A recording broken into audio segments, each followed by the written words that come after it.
Hey guys, today we're going to begin our discussion on the monsters of Dungeons & Dragons. These intelligent and devious creatures all too often end up as purely hack and slash fodder for your player characters. One of the Dungeon Master's biggest challenges while running a game of D&D is how to bring these monsters and creatures of the world to life and truly create an experience that's memorable for him and his player characters. Today we're going to discuss the 6 main attributes used in Dungeons & Dragons and why they should have an effect on what your creatures do in combat.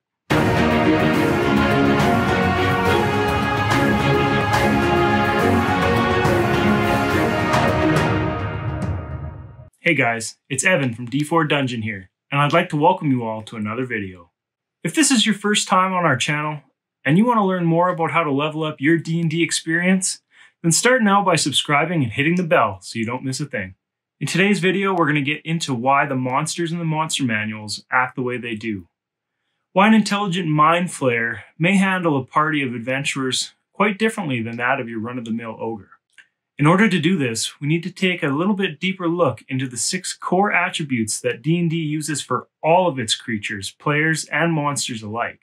In order to do this, we need to have a little bit deeper look into each individual monster's stat block and see what they're truly capable of. D&D uses something called ability scores to determine just how good, middling, or bad your particular monster or player character, in most cases, is at completing any number of tasks.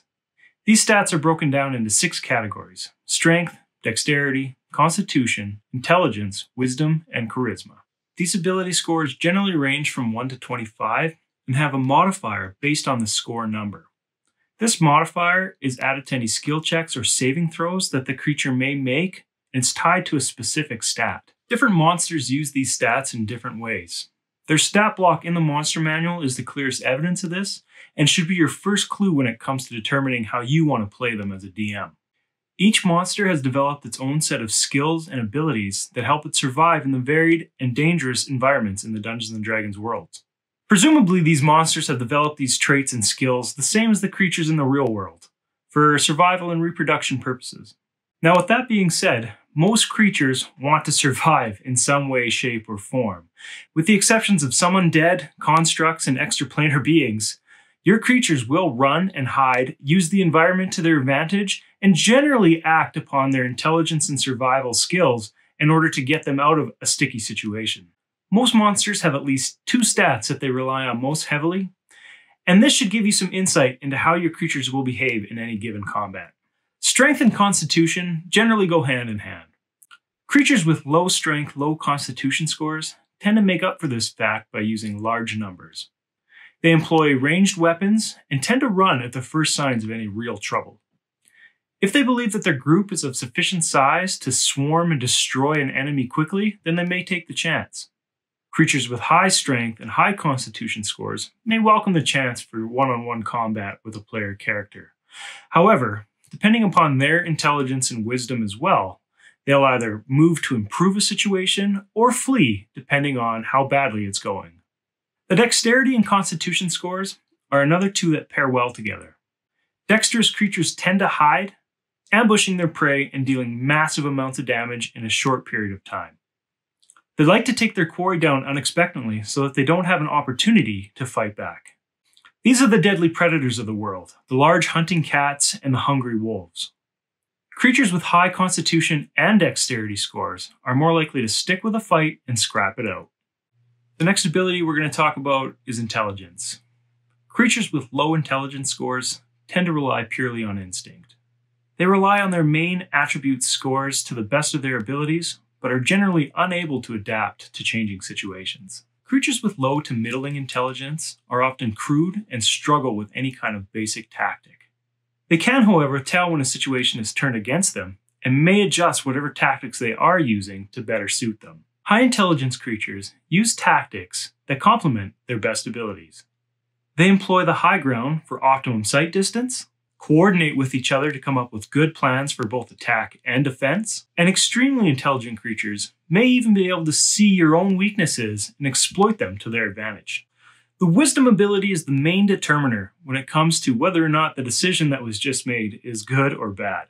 Creatures with low wisdom scores may wait too long to flee a fight they can't win.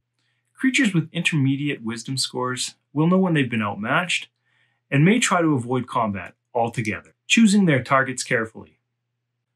The wisest creatures in the book only fight when they know they can win, or when they have no other option. They often opt for dialogue in an attempt to intimidate or bluff their way out of any dangerous situation. Charisma is a stat generally reserved for the least monstrous of the monsters in the book, determining a creature's general attractiveness and force of personality. The truly monstrous beasts in the monster manual have low charisma scores, reflected by their rancid breath and matted fur. However, many denizens of the monster manual use charisma to absolute devastating effect. Master vampires and succubi, to name a few. One more thing I'd like to discuss in this video is alignment. I'm not going to get into alignment too deeply, however, it does affect how your creatures act in the world. Good creatures tend to be friendly, neutral creatures indifferent, and evil creatures tend to be hostile. That being said, lawful good creatures will be hostile to persons causing chaos. A chaotic evil creature may not eat you right away if they think that there's something to be gained from keeping you alive.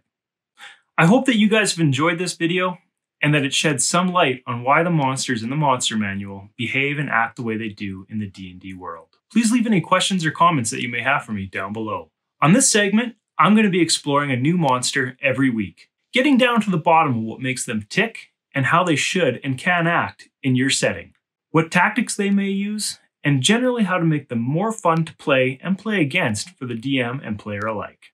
To learn more about playing or DMing D&D games and other types of Dungeons & Dragons related stuff, start now by hitting the round subscribe icon so you don't miss a thing. Thanks so much for watching this, and I hope to see you all next Monster Monday.